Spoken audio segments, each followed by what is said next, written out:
Don't compare your journey with others. The sun and the moon both shine, but at their own time. Have you ever felt like you're running in someone else's race, chasing dreams that don't even belong to you? In a world where everyone follows the crowd, very few stop to ask, what do I really want? Think about it. Steve Jobs once said, "Your time is limited, so don't waste it living someone else's life." Napoleon Hill, in Think and Grow Rich, wrote that success begins with a clear purpose and a burning desire. Yet most people never discover their purpose because they're too busy imitating others. Today's story will show you why being different is not a weakness, but your greatest strength. Stay till the end. Not only will you discover a life-changing lesson, but you might also learn a few powerful new words to enrich your vocabulary and your mind. Once upon a time, in a quiet countryside, lived a young man named Sam. He was bright, cheerful, and full of energy. But lately, something inside him felt heavy. He had just finished high school. But unlike his friends, he wasn't applying to any college. Everyone around him was talking about exams, degrees, and careers. But Sam, he didn't feel drawn to any of it.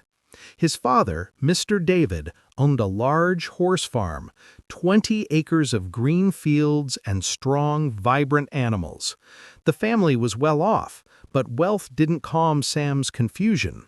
He felt lost, as if he was standing at a crossroads with no signposts.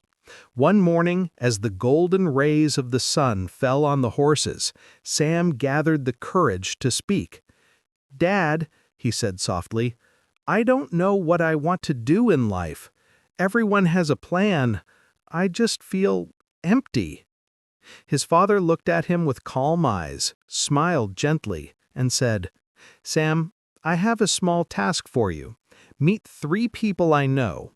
Ask them how they became successful.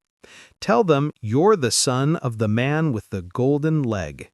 "The man with the golden leg?" Sam repeated, startled. "Why do people call you that?" His father chuckled and said, "You'll find out soon, but listen carefully to their stories. They'll help you discover your own." The next morning, Sam set off on his horse, feeling a mix of excitement and uncertainty. His first stop was the home of Mr. Anders, a retired athlete known across the region. When Sam introduced himself, the old man's face lit up with recognition. "Ah, David's boy," Mr. Anders said warmly. "So, you want to know how I succeeded? Well, in school, I ranked 38th out of 40. I wasn't good with books, but I loved to run. My teachers said I was wasting time, but running made me feel alive.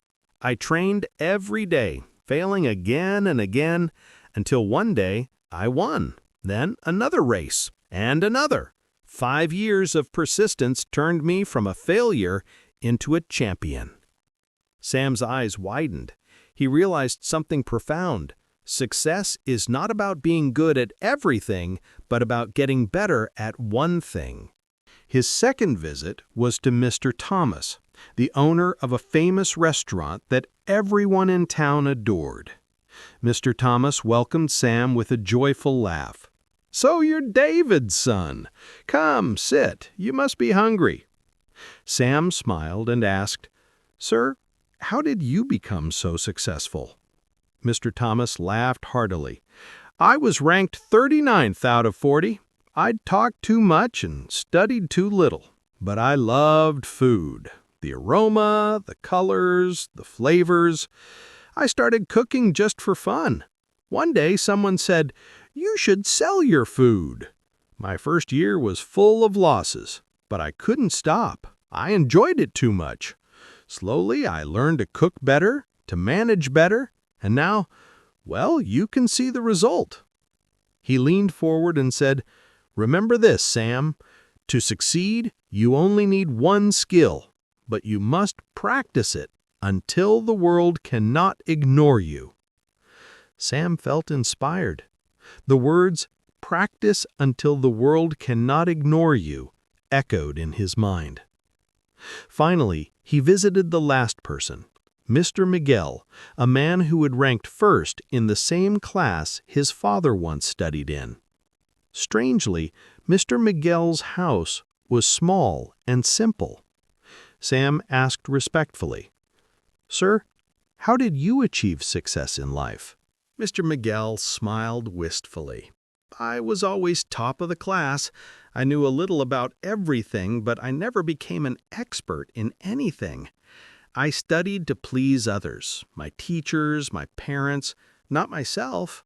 I worked hard, but I never followed my own passion.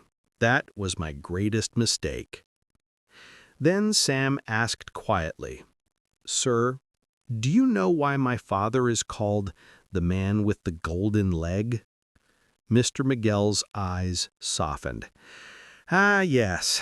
Your father ranked last, 40th. One day, he fell off a horse and broke his leg. The doctor wrapped it in a golden bandage. People started calling him the man with the golden leg. But that accident never stopped him. In fact, it made him stronger. He turned his love for horses into a business, and that's why today your family farm is famous. Your father didn't chase anyone's dream. He built his own." Sam rode home, his heart pounding with realization. Every person he met had walked a different road, not the one society expected, but the one their hearts whispered. And now Sam understood his own calling. He stood before the horses, watching their strength, their grace. "This," he thought, "is what I love." He decided to become a horse trainer, not because it was easy, but because it was his. He began studying animal care, learning with passion, and slowly he transformed his confusion into confidence. And here lies the moral. The key to your future is already inside you. If you chase others' dreams, you may end up running in circles. But if you follow your true passion, even if the world calls you foolish, you'll find a life filled with purpose and peace. Remember, the crowd is loud, but your inner voice speaks the truth. Dare to be different. The world doesn't need another copy. It needs the real you. If this story touched your heart, share it with someone who's searching for direction. Comment below what lesson you learned today, and don't forget to subscribe for more powerful stories that awaken the mind and soul. Because one story, just one, can change your entire path.